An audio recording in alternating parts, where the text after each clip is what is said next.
How's it going? I thought I would share the story of following up and the importance of it here instead of typing out something that was a little bit long for LinkedIn.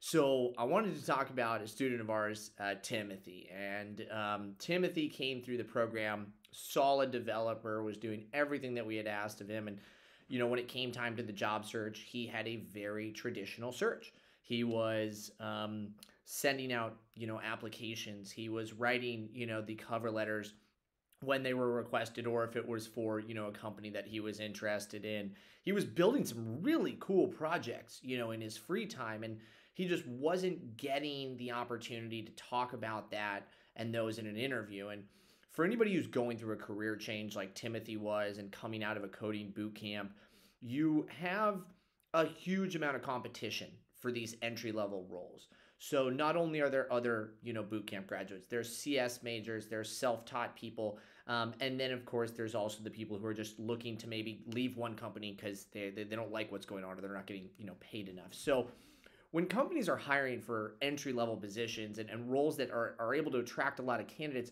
it can be really difficult to stand out.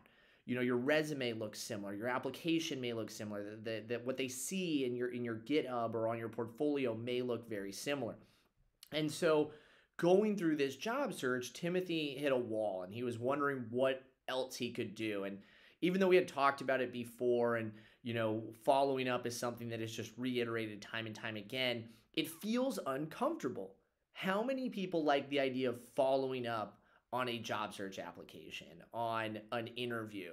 A little easier after an interview because you've already begun to build a relationship with them. But after an application, it can be tough.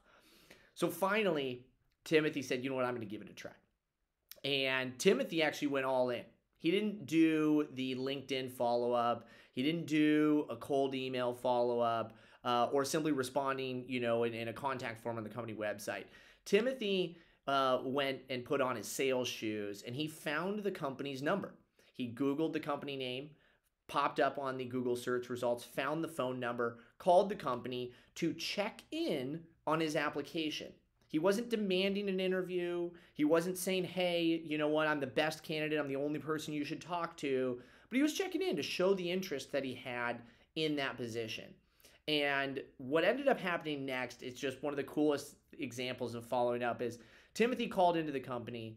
The company is such a small, connected group that they actually transferred him over to one of the co-founders. Timothy had a 15-minute phone call with the co-founder in which they quickly realized that he was somebody they needed to get into the interview pipeline and process. And over the course of the next few rounds of interviews, Timothy wowed them, landed a job. And it's so cool to think about the fact that all he had to do was pick up the phone, call the phone number, and be not needy, but showing interest and showing excitement about this opportunity, because people want to work with people that are excited to work at their company. So follow up on those applications. I know it feels weird, but even something as simple as an email or even a LinkedIn connection request to check on your status, that's all you're doing is you're checking on your status, can really push you farther, get you some responses from those applications you're submitting. And there's also the chance too that you end up in a case like Timothy and you end up with your first informal interview right off the bat. So take the chance. I know it feels uncomfortable at first, but I guarantee you're going to see some results.